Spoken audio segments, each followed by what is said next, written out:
You might not be completely done your event maps right now. That's okay. You can always keep adding to those as you have time for the next hour or when you get home. So we'll move on to a third exercise. I noticed that some of you are already starting to fill up your page, which is great. Feel free to flip it over or add another page and then you can tape them together at the end. So don't worry if you're overshooting the mark. That's totally fine. That just means you've got a lot to say. So we're gonna. I'll give you a choice between two small exercises for the next one. One is called a sound tapestry, and the other is called a color swatch. You can do either one that interests you. The color swatch is an opportunity if you're more visually inclined to really notice what kinds of colors and what hues you're seeing around you. And of course that's going to differ from season to season. So this color swatch is going to give you a really good sense of what the day was like, what season it was, what the temperature was,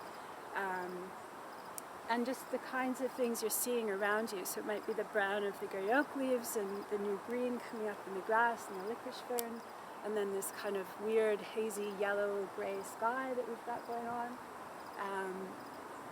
And you can just make little boxes of each color using your paints, and feel free to mix on the lids of the paints themselves and add some water if you need a different shade.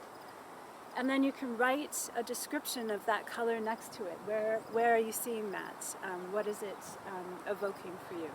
So that's the one option. And then the second one is a sound tapestry, where it's an opportunity for you to translate a sound that you're hearing into a visual image. So I'll give you an example of how people have done this before.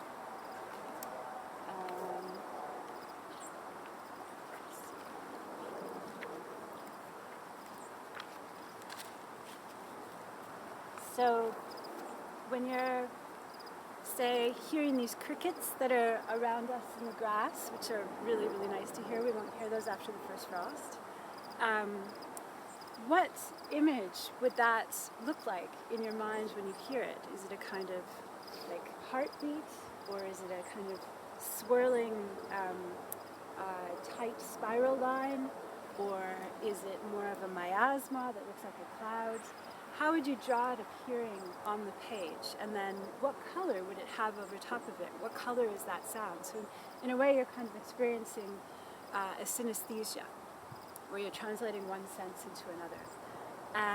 And then you can write a description of that next to it. And then the far off traffic in the distance, what would that look like? And the sound of Wigman sniffing as she walks past you in the grass, what would that look like? All sorts of sounds that you hear, and listen harder and harder, and you might find that you at first hear a couple, and then as you listen more, you'll hear even more, because that sense will be heightened as you pay more attention to it. You can close your eyes if you like to listen more closely, and this is what Vin Baldwin's done. Shapes, forms, and colors that occur, and there's again really no wrong way to do this, but it allows you to evoke the sound itself, and then how the sound looks and what color it is, and just kind of how it feels.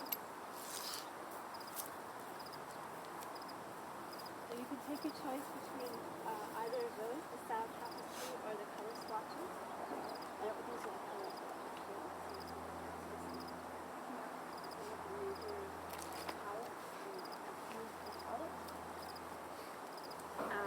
And take 5 or 7 minutes right now to use a corner of your page or a new page, part of your new page, to add that. You can box it in if you like, if you want to keep it separate. Put it on the page however it looks best to you.